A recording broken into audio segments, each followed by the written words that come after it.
May isang guro na nagdesisyong manirahan sa probinsya, ngunit hindi niya inaasahan ang kakaibang karanasan na kanyang mararanasan. Sa kanyang araw-araw na pagdaan sa isang lumang kubo, tila may misteryosong puwersa na humahatak sa kanya papasok. Isang araw naglakas loob siyang silipin ito at doon nagsimula ang kanyang bangungot. Ano nga ba ang lihim na bumabalot sa kubo at sino ang multong patuloy na sumusunod sa kanya? Alamin ang nakakakilabot na kwento ng guro at ang kanyang pakikipagsapalaran sa mundo ng mga espiritu. Galing po ako sa Maynila pero dito na ako nakatira sa probinsya. Nagtuturo ako sa isang pampublikong paaralan dito sa amin. Nung una akong magturo dito ay panay ang uwi ko sa Maynila tuwing weekend. Pero dahil sa mahal ng pamasahe ay napagdesisyonan ko na dito na lang tumira permanently. May maliit na kubo sa may bukirin na lagi kong nadadaanan tuwing papasok ako sa school. Sabi ng mga nakakaalam ay dati raw itong tahanan ng isang babaylan. Hindi ko alam kung anong meron sa kubo na yon, pero parang may humahatak sa akin para pumasok doon. Siguro ay dahil na rin sa curiosity ko bilang guro. Gusto kong malaman kung anong itsura ng kubo sa loob at kung ano ang mga naiwan doon ng babaylan. Isang hapon ay naglakas loob akong pumasok sa kubo. Wala naman daw nakatira doon ayon sa mga nakakausap ko. Kaya sabi ko sa sarili ko ay wala naman sigurong masama kung sisilip lang ako sa loob. Pagpasok ko pa lang sa kubo ay may naramdaman na akong kakaiba. Parang may nagmamasid sa akin, tapos ay may naamoy akong insenso.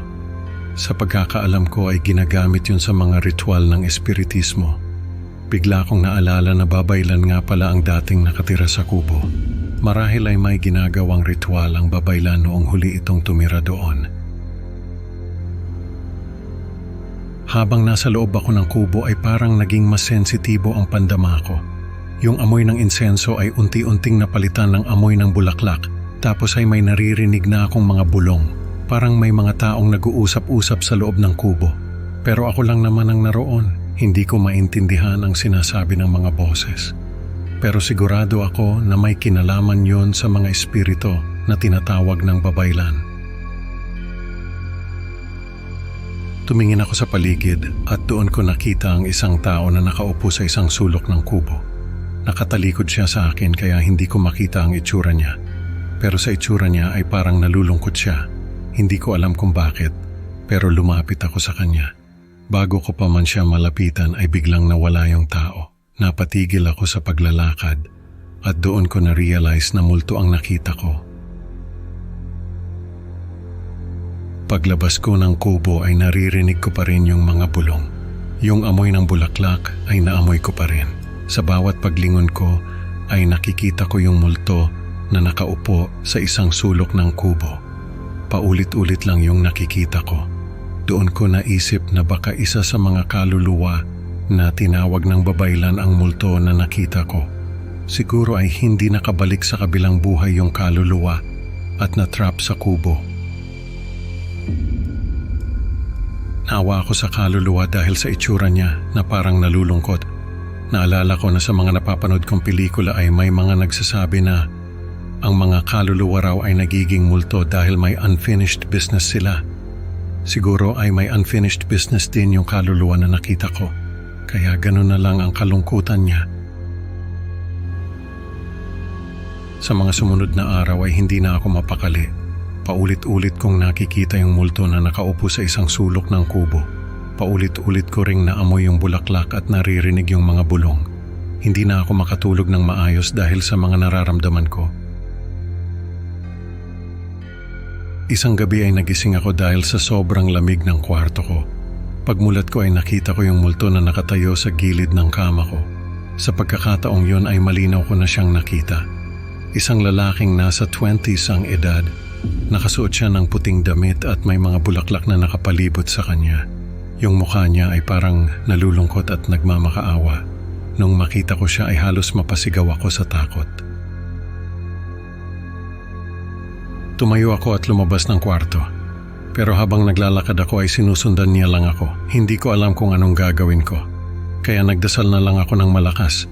Pero hindi pa rin siya nawawala. Nung gabing yon ay hindi na ako natulog. Nagkulong na lang ako sa kwarto. Pero yung multo ay hindi nawala sa tabi ko. Kahit saan ako magpunta ay sumusunod lang siya sa akin. Nung pumasok ako sa school ay nasa tabi ko lang siya. Sa bahay, sa palengke, kahit saan ay sumusunod lang siya sa akin. Hindi ko na alam ang gagawin ko. Dahil sa sobrang takot ko ay hindi na ako makakain ng maayos. Hindi na ako makatulog. Pakiramdam ko ay unti-unti na akong mamamatay dahil sa multo na yon. Isang gabi ay naisipan kong kumuha ng asin. Pinudburan ko ng asin yung multo. Tapos ay nagdasal ako ng malakas. Paulit-ulit kong ginawa yon hanggang sa unti-unti siyang naglaho. Nung mawala siya ay nakahinga ako ng maluwag. Pakiramdam ko ay nabunutan ako ng tinik. Nung gabing yon ay maayos akong nakatulog. Pagkatapos ng insidente na yon ay nagpunta ako sa isang albularyo at nagpahilot. Sabi ng albularyo ay naipagpag ko raw yung kaluluwa. Kaya ganoon na lang ang pagpakita niya sa akin.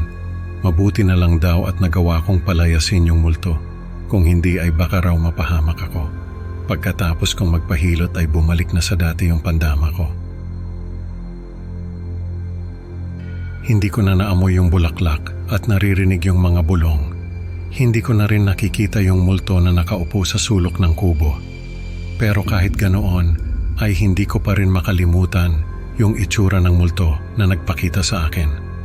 Hanggang ngayon ay dito pa rin ako sa probinsya nagtuturo.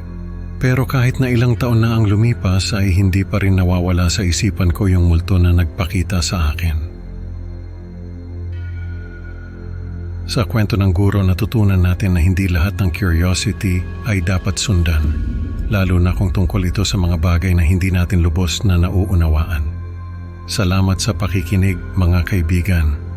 Huwag kalimutang mag-like at subscribe para sa mas marami pang nakakakilabot na kwento. Excited na akong makita kayo sa susunod na upload.